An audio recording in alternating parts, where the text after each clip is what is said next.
Hey everyone, One Punch here. Welcome back to the channel. And today we're going to be diving in deep. Well, not really that deep. Okay, we're going to be discussing Riftbound today, which is basically one of my favorite card games ever. I've been playing it for a while now, but my buddy Coach here, he's only played it a few times. So in this episode, I'm going to be showing him a bunch of Riftbound cards he's possibly never seen before, and we're going to get into this raw, his kind of like first time reaction, see what he thinks of these cards. You know, are they meta worthy, are they overpowered, or are they just plain bad? I'd love to get his opinion, so you're going to be watching that. If you do love card games or strategies or Riftbound deck building, honest questions, you're in the right place. Let's jump in and see what Coach thinks.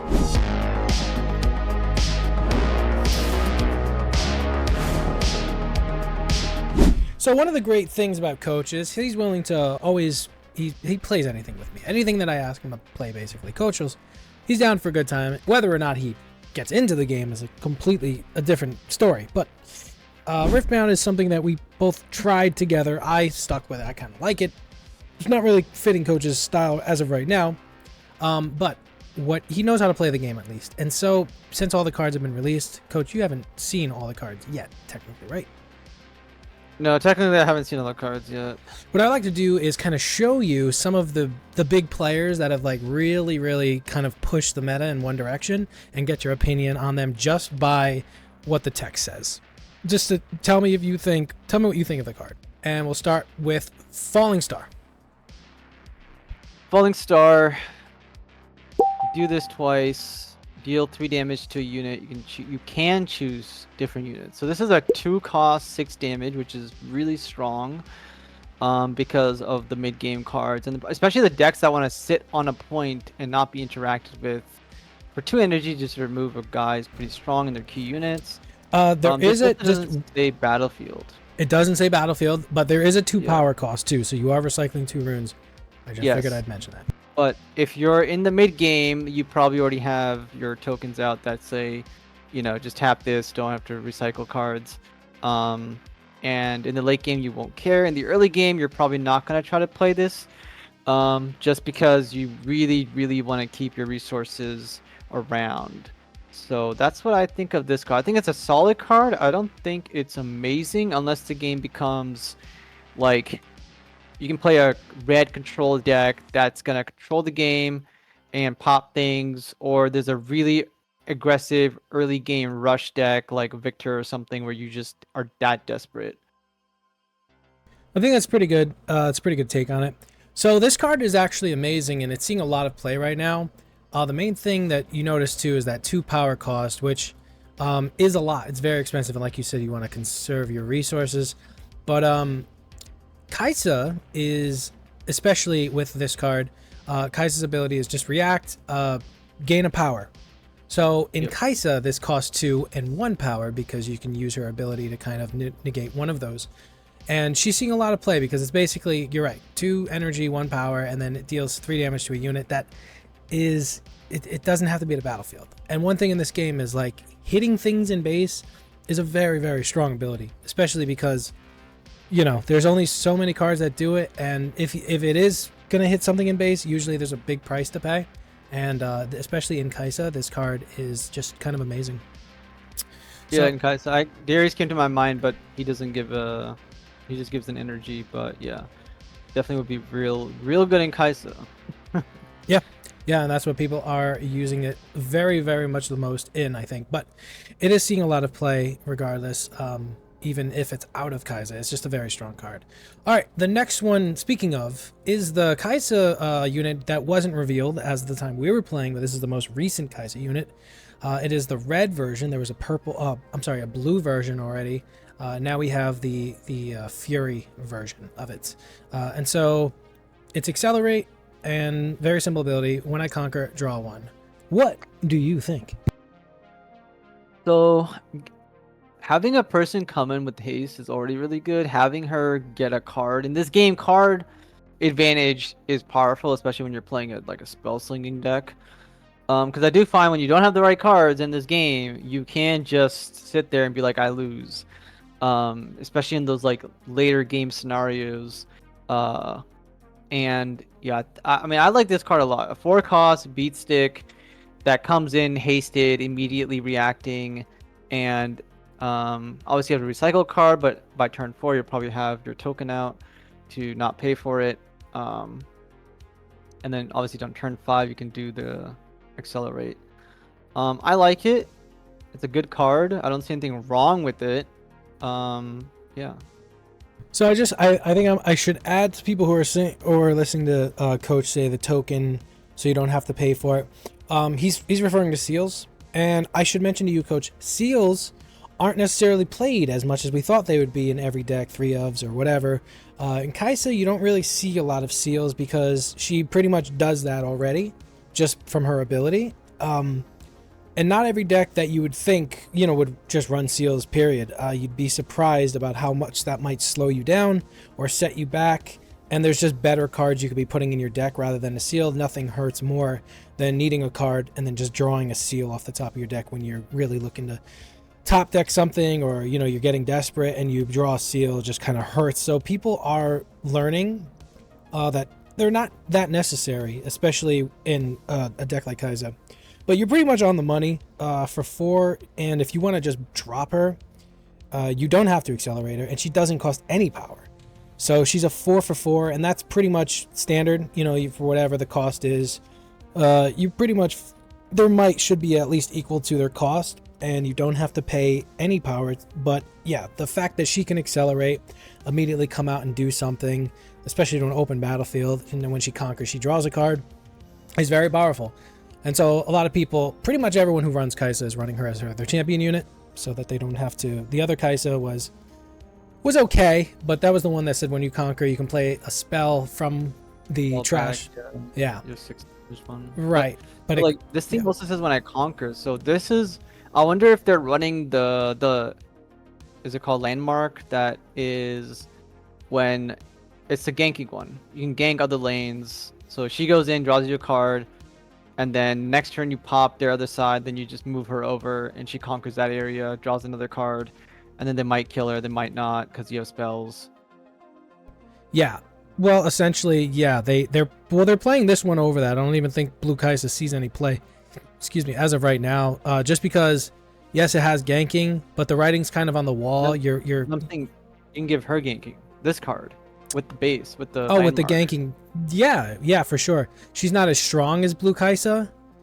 You got to remember she only has 4 might. So, but yeah, she can definitely be given ganking if she has that. But there's just better bases to play with Kaisa than give something ganking, because you got to remember too, if your opponent can use your bases as well, your battlefields.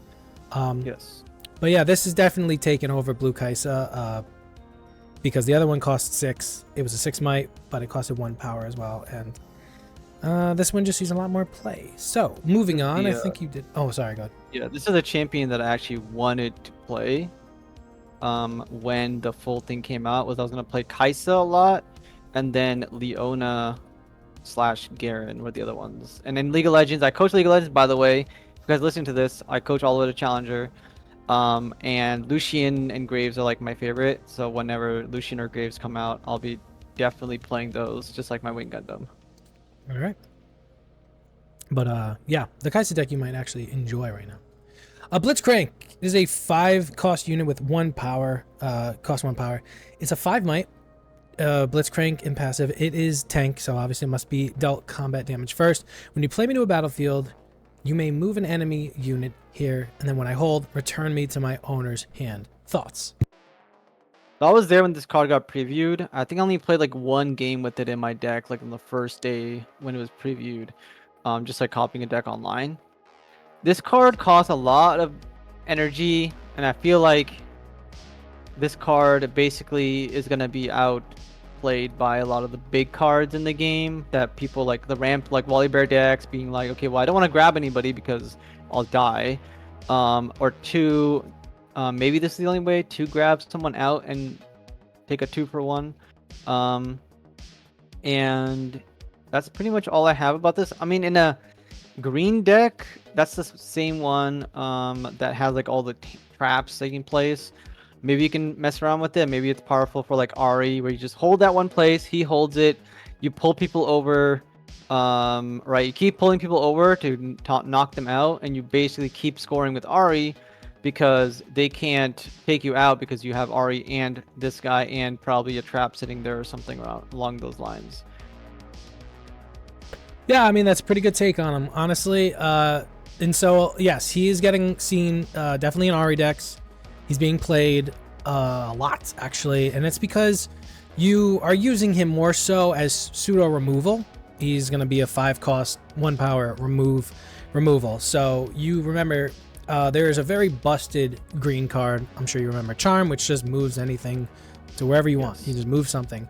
And he's kind of Charm, but on a body, and you're not going to be playing him unless you're playing him to a battlefield just to get his effect to go off. And essentially, whatever your opponent's trying to keep away from you, for whatever reason, you bring them to you, and because he's a tank, he's going to soak up the majority of the damage. You might have a 3 might unit on your base, and your opponent has maybe a 7 might unit that they're keeping in base, or that they're going to play, move next turn or whatever. Darius comes to mind. Sometimes people like to play Darius, and the red Darius has when he's ready, he gets 2 extra might, so he's more dangerous when he's getting the flow of the turn, right? So when he's 5 might, you can, let's say he's on a in base ready to come out next turn for your opponent. You can play this guy to your base. Oops, just a little hiccup there. I meant you can play him to the battlefield that you currently own, not to your base. Darius fights him, dies.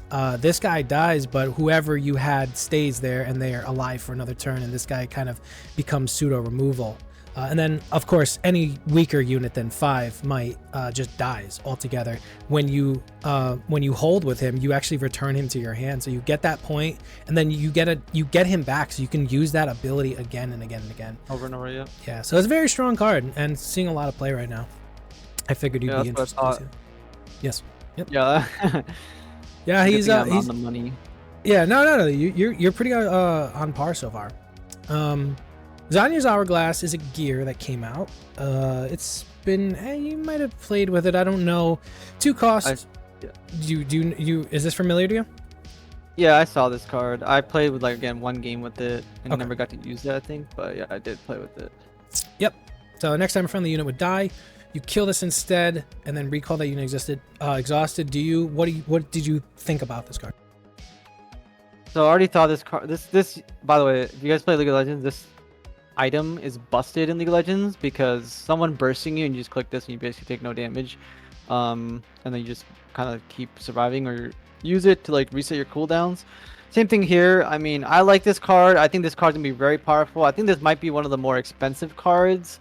Obviously its rarity's up there, but also I think it's gonna be bought a lot. It's a low cost, has a very powerful ability. It's a gear ability. And again, in that Ari deck, just going in and out and making sure Ari just doesn't die as much, and you don't have to waste time replaying her or something else back and forth, especially like Blitzcrank or something.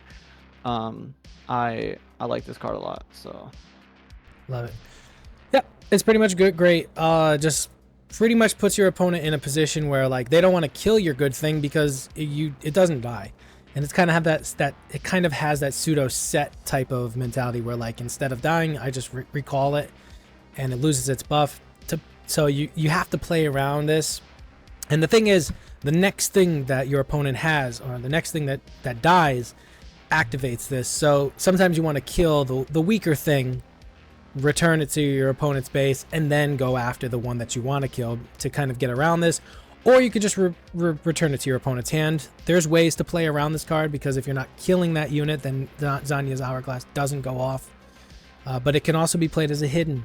In green, you don't really know what might be hidden. There's other tricks you can play. But yeah, it's played a lot in a lot of decks. Now this guy, I love. This is Riptide Rex. I think I might have played a game with you and used him. I don't know if that was you, but 6 cost, 6 might, 2 power, Riptide Rex. When you play me, deals 6 damage to an enemy unit at a battlefield. And I love his picture. What do you think? I mean, picture's sick. I don't think I played with you, but I know you sent me an image of this card because you like it. I do. I don't know who's gonna be playing this card. Really, maybe Volibear. I have no idea.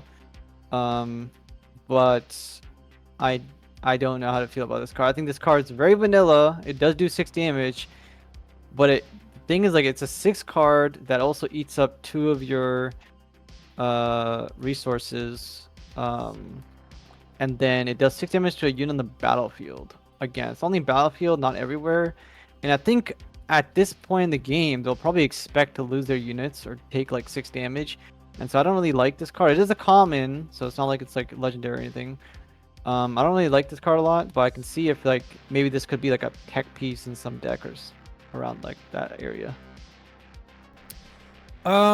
So this card, it sees some play. It sees a lot. It does see a lot of play.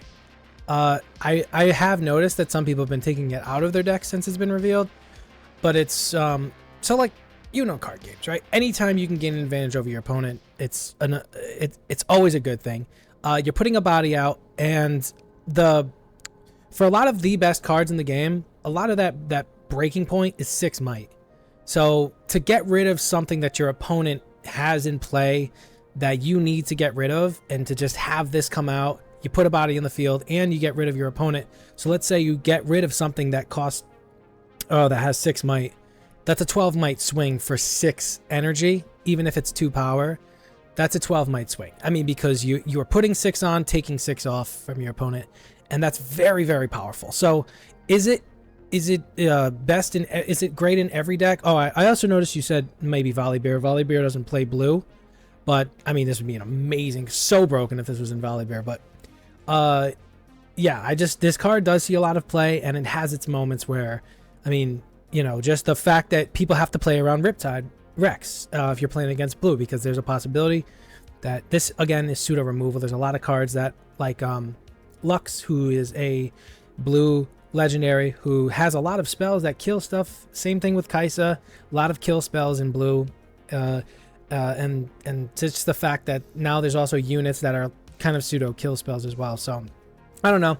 This does get a lot of play, but maybe in time, like you did notice, it's a common. Maybe in time this card won't be as played. But I think this card's gonna be a pretty big staple in decks, honestly. It's a solid card. I think I wouldn't be surprised to see like like 1 to 3 ofs in certain decks that want to play with that like little finesse and make room for other things, but still want this card.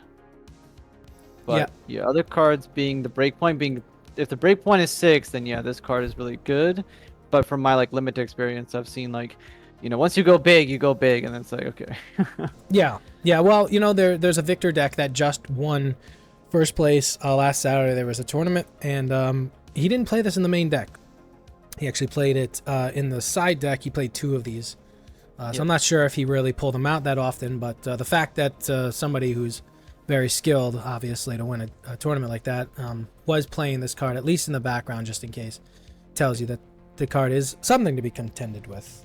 But Smokescreen, 2 cost, 1 power. It is a spell reaction. Give a unit -4 might this turn to a minimum of 1. Thoughts?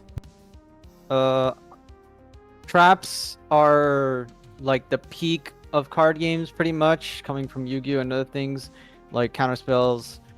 Especially because this is in blue, and I believe like green has a lot of these. Blue, I don't remember having so many of these like traps or reactions. So being a low cost, I love it. Being a reaction, I like that too. Giving a -4 is quite big.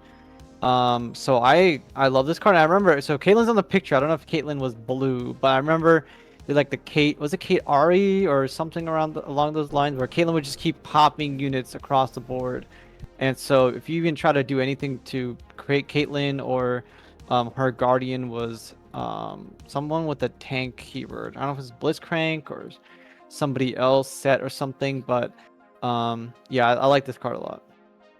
Yeah, and so it's definitely a very strong card, seeing play in pretty much every deck that runs blue right now because of exactly what you said. Tricks in this game are very popular, and just being able to, have an opponent try to take away a base from you. There's so many different ways that they're going to try to challenge you for a base, and then to just basically, give -4 might to anything is so freaking important, because so many things just end up either dying or you end up trading with your opponent when they were trying to take over your base. And like I said, just a very, very strong card, and it's got reaction speed. So this is something that can be played after your opponent plays an action or whatever. So this like goes on top of the stack, again giving it very, very high replayability. Just a very strong card overall. I think this is like a 5 out of 5 star. Yeah, this is like an automatic. Like I'm taking this every single time. Super powerful. Probably gonna be a mainstay staple for like the whole game, along with that Kaisa card, the two cost. I think whoever's buying this game, that Kaisa cards I think is epic rarity. Definitely pick up 4 copies immediately. Not this one, the spell card. Immediately, because that card is gonna be so good for I think a very, very long time.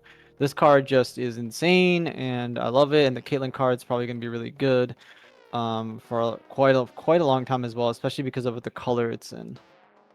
The Caitlyn card that you're referring to is that green one. It's green. She's assigned combat damage last, and then you can tap her to deal damage equal to her might to a unit. But yeah, very strong. That green Caitlyn card does not see a lot of play right now, but I really expect that card to be something very strong. Very, very, with if not the next set, it's just going to be a very strong card, because being able to just tap to hit something for 3 every time, I just feel like it's a good card. This is Sprite Mother. It is a 4 cost, 1 power, 3 might unit. When you play him, you're going to play a 3 might Sprite unit token with temporary here. Temporary means you're going to kill it at the start of your beginning phase before you score. So, yeah. What do you think? It's another blue card. It's cost 4. It's only got 3 health. So that's okay. You ready a Sprite unit with temporary. Kill at the start of the controller's beginning. You don't So ready I a don't know Sprite. You just put it's a Sprite. Sprite unit is I'll just a play it token. ready, yeah. Yeah, and it's just readied, and Yeah. it's just 3 might. It's readied. I don't know. I think this card might be good if you already conquered an area, and then you maybe have ganking or something else. Or you can play this card there and then kind of, if you have other ways to generate more sprites and go in. I don't really like this card that much, if I'm being honest. But yeah, I don't like this card that much. That's fair. I don't think a lot of people did at first. But this card is, like I said, that Victor deck came in first place on Saturday. This was a 3 of in Victor, and it's something that is popping up in pretty much every blue deck right now. And that is because you're getting a 3 body out there, a 3 might body out there in your base, and then you're getting something essentially with haste. And now haste in this game is so powerful. And you've seen like that accelerate. You know, you have to recycle a rune and pay 1 extra just to get that accelerate. Getting 3 might does so much for you in this game, whether it's just conquering an open battlefield, getting an opponent's 3 might or lower thing off of 1. It just disrupts your opponent's plan, because again, it's not a telegraphed play. Essentially, you don't have something in your base at the start of your turn. This is something that comes from your hand and then creates something else, and your opponent, unless they know the potential of a Sprite Mother coming down, they're not ready for it, pretty much. You know, they're not ready for you to have this at the beginning of your turn. You're not telegraphing it. It's a very strong card though, because like I said, you're getting a body out there in the back, in the base, and then you're getting something with haste essentially. And again, these sprites are vicious. I mean, they're just one part of a trick that you can, like I said, take over an open battlefield, or just get your opponent's weak units off of theirs. And like we talked about smokescreen, you play this, you get a ready unit, you throw a unit, you throw a sprite onto a battlefield with a really strong unit, a 6 or 7 might or something, and then you play smokescreen, and that thing goes down 4, and sometimes the sprite wins, sometimes it trades. Either way, it gets rid of something and puts a body on the field for you. So there's plenty of ways to play this card, but it has been seeing a lot of play, like I said, 3 of in the latest Victor deck. But I understand your take on it. Yeah. Yeah. Victor deck that makes sense because you're trying to get, multiple guys and you just win the game. Yeah. Yeah. I mean, like I said, it definitely makes sense what you're saying. But yeah, even in the Kaisa deck, she's trying to throw out spells. She came in 4th in the latest tournament. She's a 3 of in her deck as well. So Sprite Mother is getting a lot of play right now. Maybe we find a way that around it very soon, and she sucks. But as of right now, she's very much played. Singularity is a 6-cost spell with 2 power. As you can tell, I like a lot of the blue color. It's my favorite color. Yeah, I deal 6 damage up to 2 units. I mean, I don't really think we even have to go into why this is strong. This is just a good. Yeah, I mean, this is just a hands down one of the best spells in the game. And it gets something even in bases, and like I said, anything that can reach the base is just like fucking ridiculously strong. Yeah, so this is seeing a lot of play. It is probably one of my favorite spells as well. I just wanted to point out this Echo card. He's accelerate, so you can play Echo for 6, 2 power, and then Deathmail recycle me to ready your runes. So let's just say you take this guy. Well, you have, let's just say 12 runes, right? You pay for his accelerate cost, so now you have 10 runes total, but you still have 6 active runes, okay? So you bring this guy out, you crash him into something, let's just say that has 5 might, right? You just send him into something, and they both die, okay, and then you ready up your runes. So that's the way I was playing this guy, right? You can do that, and you can ready up 10 runes, okay? So now you have 10 runes, awesome, it's like a full new turn, right? Except that there's a better way to play him. So before you crash him into something, you can technically tap the rest of your runes so that you have 6 floating without spending them before you even attack. Now you send him in, you crash him into something, he dies, you ready your runes. Now, technically, you have 16 runes, the 10 that are in front of you and the 6 floating. So think of those possibilities. Yeah, this is like one of those blue cards in Magic the Gathering that just says take an extra turn, pretty much. That's pretty much what this is doing. I thought you were gonna say like, oh, I don't really like this card, whatever, but I was like, this card is like one of those like powerful cards that I'm not a huge fan of, but just playing it out and then letting it sit there for the next turn, you can do a big turn, or playing it and then doing what you just said, obviously really powerful. And it's in blue color, which means like, you know, at some point, whether it's now or later in the game, we're gonna see obviously like, you know, a lot of big stuff or crazy things that can happen. Maybe a card comes out that just says like draw 7 cards, something ridiculous. I don't know. And I think Caitlyn was blue too, right? So this could be another thing of like, yeah, Caitlyn just sitting back, popping units. This guy comes in, suicides, pops another unit, gets all your energy back. Then you play like your whole hand or something crazy. So Caitlyn was green, but the smoke screen with Caitlyn on it was blue. Yeah. Is this game like 2 colors? Am I forgetting? You get, I'm sorry, you get 2 colors. Yeah, you could put 2 colors together. Your legend will determine what those colors are. But yeah, speaking of, we'll get to it after, I guess. Thousand-Tailed Watcher. Big card. Okay. Yeah, Thousand-Tailed Watcher is one of the more recent cards that was revealed. 7 cost, 1 power, 7 might, with accelerate, so you could pay an extra. When you play me, give enemy units -3 might this turn to a minimum of 1. Oh dear. Well, I'm pretty sure there's already board clear cards that do like 1 to everything in this game, and so on. So, or there's gonna be at some point. I'm pretty sure there are though. So I already like this card. Big end game swinging guy who comes in with accelerate is like already so good in the because in the late game you're really just trying to go for that one final push, and it's great. So I like this card already. So I don't know. Yep, you're right. It's a strong card. Beats the, I mean, it really does just beats the piss out of everything. Even if you don't accelerate it, you -3 the whole board. So if your opponent's trying to hold and you got something in your base, you basically with -3 might on everything, you can really just kind of like take the game over. But yeah, most people will accelerate it and kind of just wipe the floor with your opponent's cards because they're all weakened, and it's just a very flashy, very, very strong card. And then speaking of crazy things with Echo, this is Time Warp. It's a 10 cost 4 power card that says take a turn after this one and then banish this card. So it is gone. Game ending.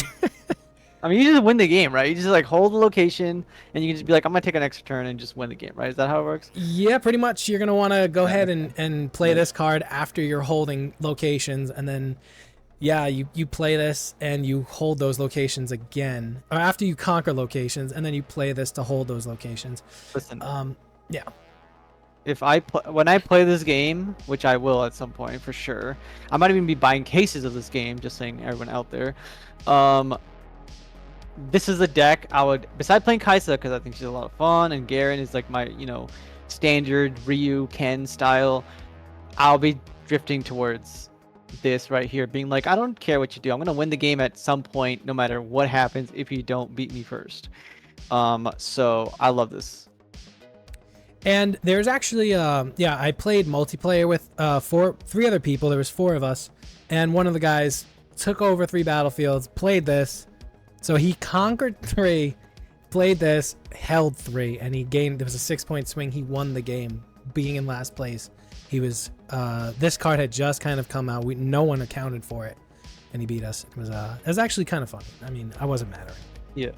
Yeah. I hate Commander and all those multiplayer formats, so not for me. It's fun to just play with a bunch of people once in a while, or like one game every single weekend just to play it. And this game is a lot faster than Commander is. God bless, fuck Commander. So yeah, it's gonna be fun. Did you know a Giran card was released? Did you know that? What's Garen card? The Giran was Oh, the Garen card. Yeah, I did. I don't know what he does yet, but I did. I was there when he was like revealed, but I never saw what he did. Like he was like just came out or something. Yeah, I mean, it's probably gonna sadden you to hear that. What does he do? Is he bad? I'm gonna make him good. See again, whoever says he's bad, I'm gonna show up with Garen. And I'm gonna win a fucking tournament. I'm gonna take it online. I'm gonna start getting 85% win rates with Garen. And people in League of Legends too, when they say Garen's bad, he's like garbage, he's boring, he's autopilot, he's no skill. Well, guess what? Garen requires a lot of skill to climb, and he's very, very good in the right hands.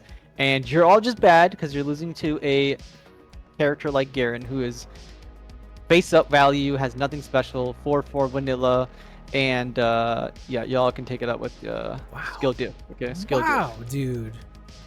Man, all right. That's it. Where's my Garen deck? Give it to me. Don't, Send it to me right now. Don't worry, I got you. This is the Legend of Garen. Now, let me ask you, do you think offhand that that's a good ability? I love it. This is insane. Hello? When you conquer, if you have 4 more units at that battlefield, draw 2. I like that a lot. I mean, the challenge really does become, how do you keep 4 units? Now, you have to conquer. You can't, like, conquer and then take 3 other units and put them in there. You have to move all 4 at the same time and keep them all alive. 4 or more. Yeah. And keep them all alive. And you got to do this without telegraphing to your opponent who knows what the hell they're doing. With cards like Falling Star and Singularity, the odds are against you. You still think this card is, and for 2, by the way, you're just drawing 2 cards if you manage to do that. Maybe if we look at some of his stuff, maybe his arsenal, you'll have a better idea. So this is his signature spell. It's called Decisive Strike. It's a 5-cost power of recycle either orange or yellow, order or body. As action, play on your turn or showdowns. Give friendly units +2 might. Yeah. Good. So I don't know why this is in League of Legends. Decisive Strike isn't like this. This is not what it does. What's it do? I don't know if this is Q or something else. This is a new card that they printed that's just called Decisive Strike. Yeah, I found it. That's what I thought it was. Okay, so this is not what it does in League of Legends. Decisive Strike in League of Legends is pretty much a smite. You pretty much, Garen runs at you, charges up his sword, hits you super hard, and silences you so he can combo you, or basically, you can't do anything for a while. So it's basically a heavy hitting swing that deals, that silences you and deals like bonus damage, which is his like combo starter essentially. So this is a weird art for it, so I don't like that. And I don't like that he's buffing up everybody around him, so maybe this is some foreshadowing that maybe Garen's gonna get a rework in the actual League of Legends game, and he'll become more of a buffing tank piece. But I still like this card because it does feel like the whole buff everything by 2.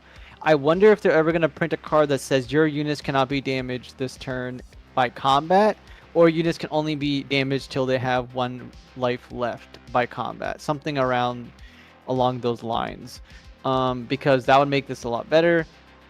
And okay, this is not the most powerful signature spell, but there are archetypes in many TCG games and strategy games that resolve around like having your units in your backfield, not on the battlefield, and they all go out at once, drawing you 2 cards. And the biggest problem with like aggro decks or mid-rangey decks like that is that you kind of run out of cards to keep the momentum going. And so with the Garen's ability, drawing 2 more cards should mean that you can kind of keep sticking to it and keep recycling cards when you go for this play, and then get ready for another like go conquer, draw 2 more cards. Well, yeah. I mean, look, there's a blue spell that costs 4, but it's also it could be played as hidden that just draws 2 cards, and then you can hide it, and then your opponent kills something on your battlefield, whatever you react.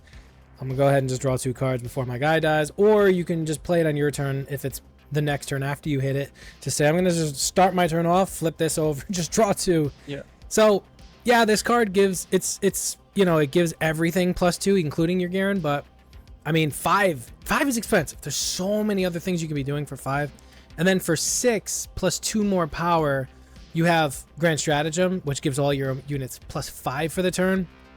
So a little bit on the weaker end. Now this is part of the other called what's that?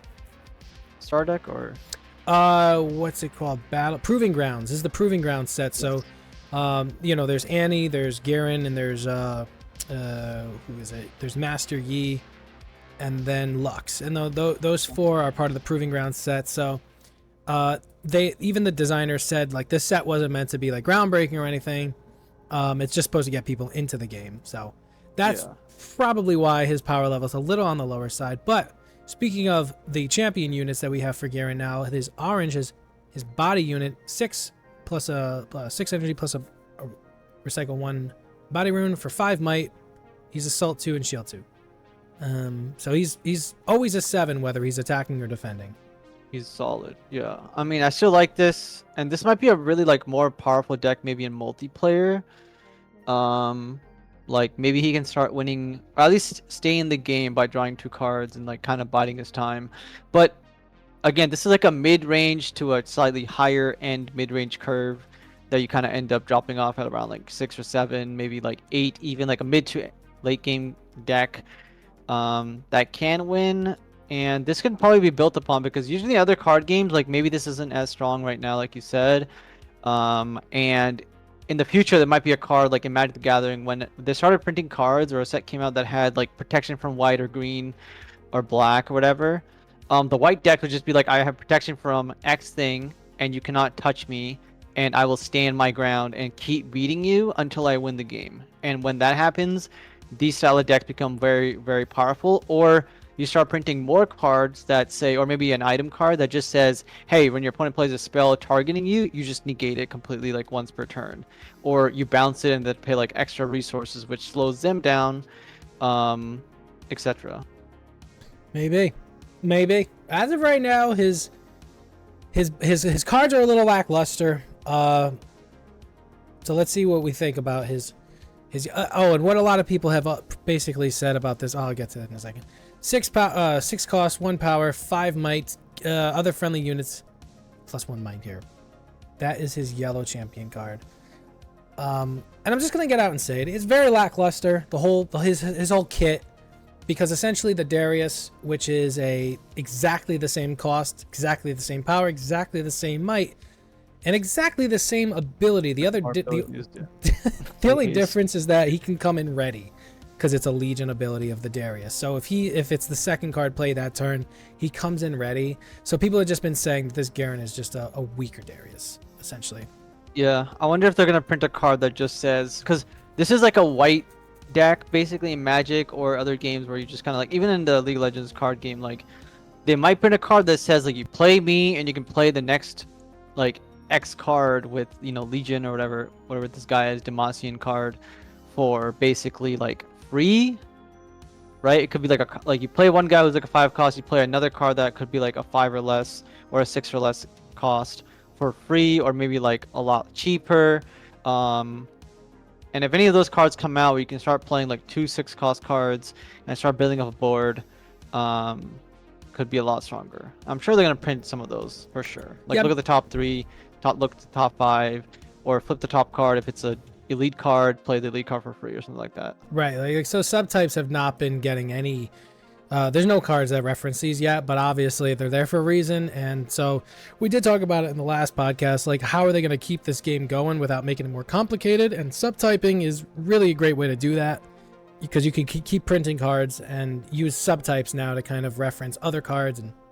But as of right now, Garen, not too solid, sees very little play. He's currently F tier, but maybe that changes. Maybe that changes in the near future. I'm not entirely sure what we're going to do with that yet, but I want to move on to the next card. I don't want to keep you too much longer here. So this is something that I was actually hoping you would see. So it's a 1-cost sabotage spell. Choose an opponent. They reveal their hand. Choose a non-unit card from it and recycle that card. What do you think? This is bonkers. Bonkers. This is Wow. insane. Really? This is an automatic, even if it's not right now, because for some reason it's not. This card, I play card games long enough. Okay, hand hate. Recycle is when you put a card to the bottom of the deck and that's it, right? Or is this a recycle and draw card? Recycling is you take a card, you put it at the bottom of your deck. Okay, yeah. This card, hand hate, is one of the strongest mechanics in the game. In any card game, if you can see, number one, if you can see your opponent's hand, you know exactly what they're gonna do forever. Okay, you know, skilled pilots build that skill over time and win games because they know exactly what you have. And if you listen to my older our older podcast about Star Wars, I told my dad what he had in his hand for the next 3 turns in Yu-Gi-Oh, and that was the last time we played together because he realized the skill level difference was way too much. That there was absolutely no point because I'm here playing poker, cheating essentially, and counting cards off the bat while he's just playing a card game at a, you know, adequate level, pretty solid himself. And it was just too much of a skill difference. And so this card, if I can see your hand, number one, if this just said, look at your opponent's hand, maybe it's like a 0 cost or I don't know, something like that, has some other ability, or to be really good. If you can see their hand and then pick anything you want, getting rid of it, that is huge. That is insane value, especially for a 1 cost. Like I can do this at the beginning of the game and know exactly how my opponent's next few turns are going to go perfectly, especially if they're playing a, you know, a lot of this game's going to resolve around like hand traps and like quick play cards and all this stuff. Turn 1 I play this and they just go, oh well, this is my hand, now they're going to draw a card and we're like, okay, well I know exactly what you have, I can play the whole game from this turn on for the next couple of turns with complete information. I'm basically hacking the game like Pegasus and just being like, yeah, I know what you're going to do, don't worry about it, I'm going to play around everything, and all these little tiny things are going to not work out. And if you bricked, I know you bricked immediately and I'll just start holding 2 locations because you don't have anything to play. So you're not wrong. I did want to kind of, you know, really did you, because I wanted to see what you would, if you'd stand by that. Yeah, seeing your opponent's hand is essentially one of the craziest things you can do in any card game, because now I have complete knowledge of your possible plays, and then on top of it, I get an ability. I get to take one of the things that you can use and like get rid of it for 1 and 1 recycle, and it could be the same card that you, same energy that you basically spent. And it's crazy. It's actually a crazy ability. I know people are playing it in their decks right now. And it's super fantastic. The Volibear deck I told you was doing really well is also struggling because now that this thing exists, the whole Volibear, the whole Volibear deck was essentially running around this. This is the only card really in Volibear that makes it almost amazingly playable. I'm so sorry, guys. Essentially, these podcasts are filmed a while back. At this point, we actually did have 3 Volibears in top 8, which was the tournament held yesterday. It's pretty exciting news. So they may have finally hit their stride and are now coming into their own. It seems like it was only a matter of time. You know, big bodies going unchecked and unanswered is certainly a recipe for a successful deck, if you ask me. But we did record this a week ago where Victor took first, so we didn't have that knowledge. And yeah, keep enjoying the podcast. And that's Dazzling Aurora, which says at the end of my turn, I'm going to reveal cards from the top of my main deck until I reveal a unit, and then Volibear, everything's huge. Play it, ignoring its cost, recycle the rest. So you're getting a free card on board, and the idea is you ramp, overwhelm your opponent with Dazzling Aurora. Well, this is a card that is a non-unit card. that Sabotage just comes and says, yeah, that Dazzling Aurora is not happening, and you just get rid of it. So it's a freakishly strong card, not just for Dazzling Aurora, but for plenty of other kill spells and all these other things that your opponent can do to you, not to mention the hand knowledge. So you were spot on with all that. I've played so many games where not even if you don't discard a card, like Trap Dushin in Yu-Gi-Oh, fucking insane card. And that card was meta breaking, like in GOAT format, whatever. Like, people didn't like that card at first, but then the skill pilots played it and were like, hey, I know what you'd have. Even if I don't discard a card from your hand, because it can only target X cards, I'm going to have complete information. And the game is literally over by then, and they'll never fall for any traps or anything like that. And then on top of that, in Magic, there was a card called, like, Dark something. I don't remember what it's called, but that card went up to, like, it came out and it went up to like 100 to like 150, I think, at one point, and it's still being played to this day in every single deck that it can be played in, because, dude, one cost, especially in this game, like one cost, look at your hand, discard a card, is insane. And we're talking about, like, destroying opponent's cards in, not even on the battlefield, is really strong. Destroying their cards in their hand is like any card you want, is like basically OP. Like, 4 of those in every single deck, for me personally. Yeah, I think, and I could be mistaken, but you can let me know. Are you referring to this guy? There's Thoughtseer, not this card. There's another card, but this is like another. This is also one of them. This might be the same card. Yeah, Thoughtseize basically. Yeah, is the I think same. it's Thoughtseize. Yeah, this because you choose a non-land card from it. Yeah, I think there's a non-land card. I think there's another card that was like basically banned that does the same thing. I could be wrong. Yeah, but yeah, it's one of these cards basically. Yeah. Yeah, you're not wrong. Card's bonkers. I mean, there's no way around it. It is it's a very, very strong card. Fireflight, 2 cost, move a unit from a battlefield to its base. And I don't want to keep you all night, Coach. So what we can do is kind of like, we'll try to sum it up the best you can in like 10 seconds, and I'll tell you what you. Yeah. This is a good card. I don't know how purple plays, but it's obviously like bouncing, playing spells and Kaisa.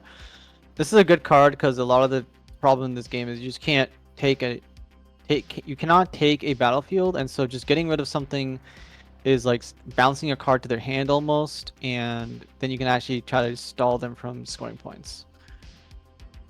So it's alright. It's a good card in the game. It's gonna last, not sure, but yeah.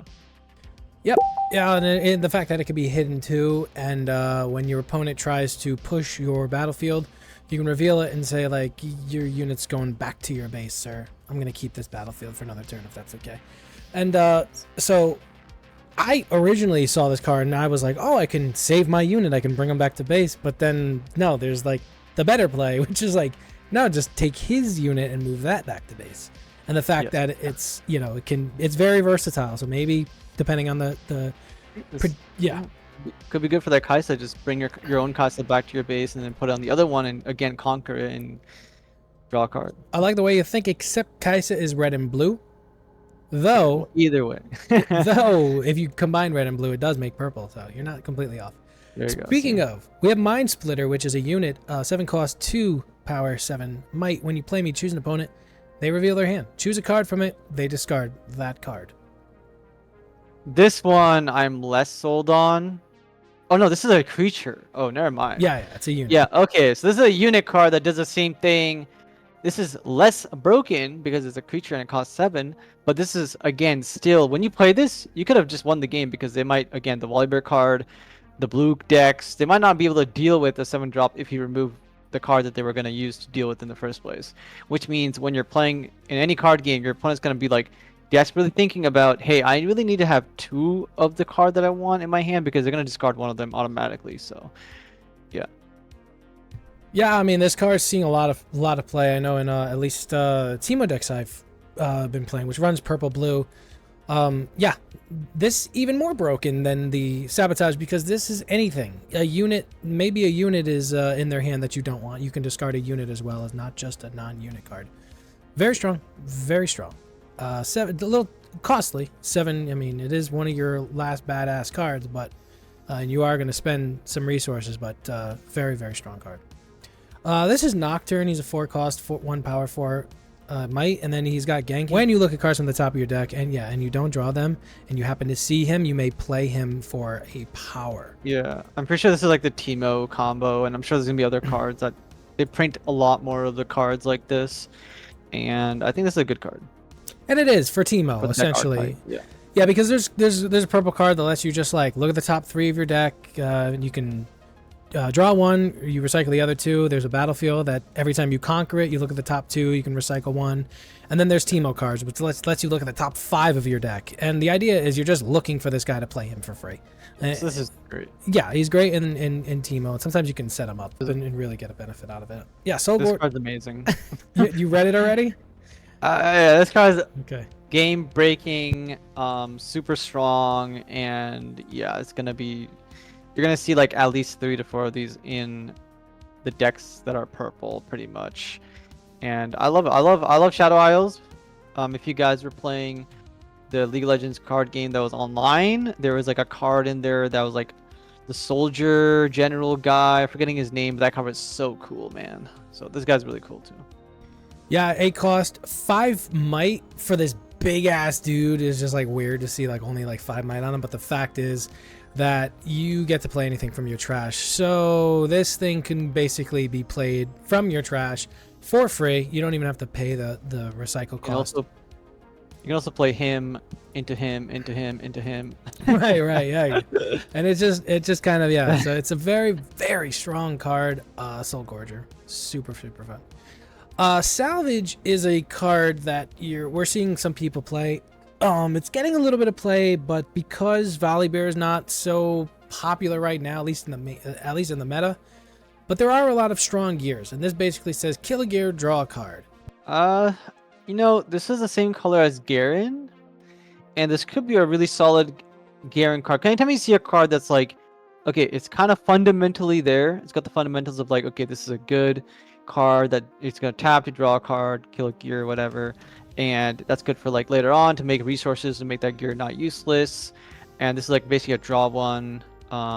It's not the best, I'm gonna be honest, but this could be a fundamentally good card that is played like a 1 of or a 2 of in certain decks, especially decks that want to like discard cards from the hand. That, you know, if you have this, you can just discard it, you don't care about it, you thin out your deck as well. So sometimes bad cards that just draw 1 at some point in the game are used as deck thinners. So you're playing with like effectively a like 38, 37 card deck and just thinning out your deck to get to the good stuff. And then when you draw this, it's like a tempo swing that's bad early, good later, or you can just draw when you need to, etc. Yeah, you're kind of on the money there. This card is known as the purest form of gear destruction right now that we have. There's nothing that destroys gear better or more efficiently than this does, not to mention it also replenishes your hand. So it negs your opponent a card, and you go even while playing it. I just realized you can kill any gear, not your own. Oh, I was yeah, thinking my own. No, Okay, so this card just went from like fundamentally okay to being above average, probably really good actually. You probably want to have a playset of this card for the rest of your journey in this game, because there's going to be deck archetypes that are built around gears, like Zani's Hourglass and all this stuff, like Ari's and other units. And some decks might just be playing more like, 2 to 3 gear just because they're using those power a lot more often. So I think this is actually a good card now. I think this is actually a good card, 'cause I think most decks, I don't know what they're playing right now, but they're probably playing at least 1 or 2 gears. I think every other opponent, I would probably say. It's a strong card for sure, and there are some, right now there's like, yeah, Zanya's, Dazzling Aurora comes to mind, and then this can also destroy seals.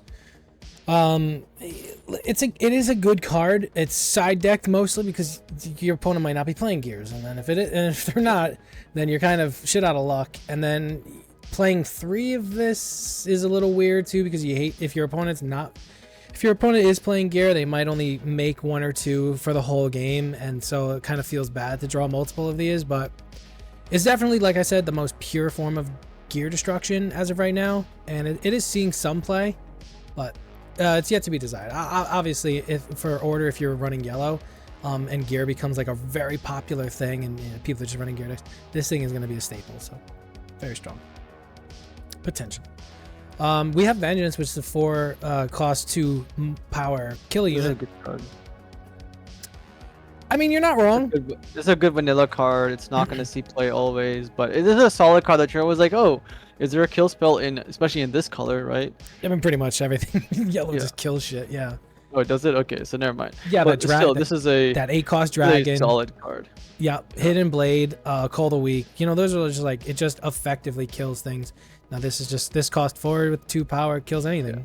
It's a premium kill spell. This is good. It's like meta dependent, depending on what you're trying to go for, what you're trying to kill, if they print better versions of it, or. But I like this card. This is a card that you know, you wish you had. You're glad you have access to it. You're glad that you can put in your deck, and you're glad that, you know, you do sometimes just want to side deck this into, like, you know, Volibear maybe or something huge. Yeah, he's Volibear's. This is order. Volibear's Fury Body, red. Oh, I meant red it, like side deck it into when you're versing Volibear. when you're versing Volibear, right, for bigger stuff. Yeah. All right. Baited Hook is a 3-cost gear. It is, and then comes in ready for 1 energy and 1 power. And then tapping this, you kill a friendly unit. You look at the top 5 of your main deck. You play a unit from among them that has might up to 1 more than the killed unit, ignoring its cost. Then you recycle the rest. It stays. I saw you play this, and this card's super good. Was I playing this against you? You played the last time we played. You played this card against me, and this card basically won you the game because it was just getting you value, looking the top 5 in a small deck of 40 cards. And this card was insane. And I wish I had the Destroy a Gear card, because if I had that, I think the game would go a lot differently. And yeah, this card is just insane. If you draw these, I assume these are gonna go for quite a bit on release, because I think people who are gonna build this, whatever that deck was, are gonna be taking these, and this is gonna, it's a legendary card on top of that, so this is gonna be an automatic, and it's gonna be sticking around for probably a couple sets, if not the rest of the game, pretty much. The main thing about this card is the consistency factor. This is known as like a casino style deck. If your deck runs around this card, which is what mine was doing, that Darius deck that I had built, and actually that deck came in second in the tournament on Saturday. This card is totally dependent on what you draw, though. From those top 5, you may not draw into something that you want to see, and then it may be the perfect card that you want to see. The problem is the consistency isn't 100% there, but this card is getting played. And like I said, that Darius deck did come in second place, but we'll have to see as we go further ahead in the meta, if this card continues to stay relevant. Especially Meta, like, if Garen can play this card, this is also a good card in Garen, because you can kind of skip a turn ahead and get out that 6-cost Garen. Yeah, Garen does play this card, so maybe. There you go. It's the only thing is, like, again, in Darius, it's just a better version of Garen. You know, so it's like, why play Garen if you could play Darius? But I did have a couple of honorable mentions with the recruit tokens instead of those robot things. You know, they have these. I just thought those were kind of Recruit, cool. yeah. Yeah. And then Flash is a spell that's purple. It says move up to 2. It's a reaction. 2 cost. Good Reaction, yeah. Move up to 2 friendly. Or like a side deck card, maybe, more like. Or maybe like you main board 1 or 2 and then you sideboard more, or you like swap them in and out. So yeah. And that's essentially it. I mean, it's it protects your shit, you know? And that's pretty much it. It's you think you're about to get your opponent's cards, whatever you think you did it, something, and then they play Flash. Purple, what's her name, Annie, who her main ability is ready to runes at the end of your turn. So no matter how much she spends, she just readies to at the end of her turn, so she could play things like Flash, because she's purple red, she's the same colors as Jinx, and she could play Flash to just like, yeah, save her stuff basically. Great card to do when your opponent is using kill spells on battlefields, because your card's no longer at a battlefield, and now it's at base, so you kind of wasted your thing. So, and that's pretty much it. I definitely have this Caitlyn card that you were talking about before. I figured you'd want to just real quickly. It's I like this card. I saw it's a combo piece. Anytime I see a card that, like, this is a build around and this is something that's uninteractable, when you start messing around with uninteractable cards, this is basically like this is a kill card on repeat. And if I can keep killing yourself on repeat every single time, especially with the way that the game plays, where you just want to kind of hold one area for the whole game if you can, just to gain a bunch of points, and also this is removal. I think this card is amazing, and it's probably going to be like a pretty solid card throughout the game's career, as long as they keep trying to, you know, print cards that play around it, which I assume they will because it is Caitlyn, it is a female, and it is also from Piltover. So this is a good card. One thing I'll say is when there are deck arc, there's a lot of in a lot of card games or strategies in general. There's a strategy of I want to stall for infinity and win the game through just like literally stalling out, decking you out, like deck out strategies that just sit around and stall, stall, stall for like 20 turns, right? And this could be one of those decks that is like a dark horse or like it's not very good in top tier competitive like formats, but particular person, like 1% of the population, even less than that, are gonna play like the complete utter stall. You don't get to play the game. I'm gonna not play the game, and I'm gonna try to like win through attrition or because you bricked or you didn't get the cards, or I have my whole deck is filled with cards like that just nullify your turn after turn after turn after turn, and then I eventually win on like turn like 22 or something crazy. So if those decks exist, and this is gonna be one of those, then that's going to take a long while before it's like kind of revealed, because a lot of people are going to be playing the main decks, the main heroes, and the strategies that kind of win or are very powerful. And this strategy is going to be something that maybe becomes a lot more powerful later on, or it takes a particular person who really wants to, go to time every single game and win the game because they won on time or their opponent decked out or they eventually got to that, was it 8 points for victory or 9 points to win? So yeah.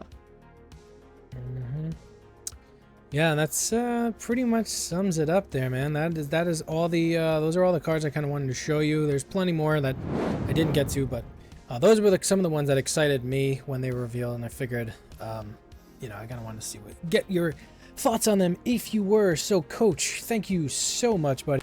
Guys, thank you so much for hanging out with us today for this Riftbound card review and reaction. We do put a lot of time into making these episodes, so if you enjoyed it, please take a second to like the video, subscribe to the channel, hit that notification bell. It does really help us out. We want to hear from you too, so drop a comment below. Let us know your favorite Riftbound cards, or if you have any at all, your favorite deck strategies, or what you think about the cards we talked about today. Stay tuned because next week we got something pretty special planned. And that's it for today. Again, I don't know what time you're watching this, but we'll see you on the next one.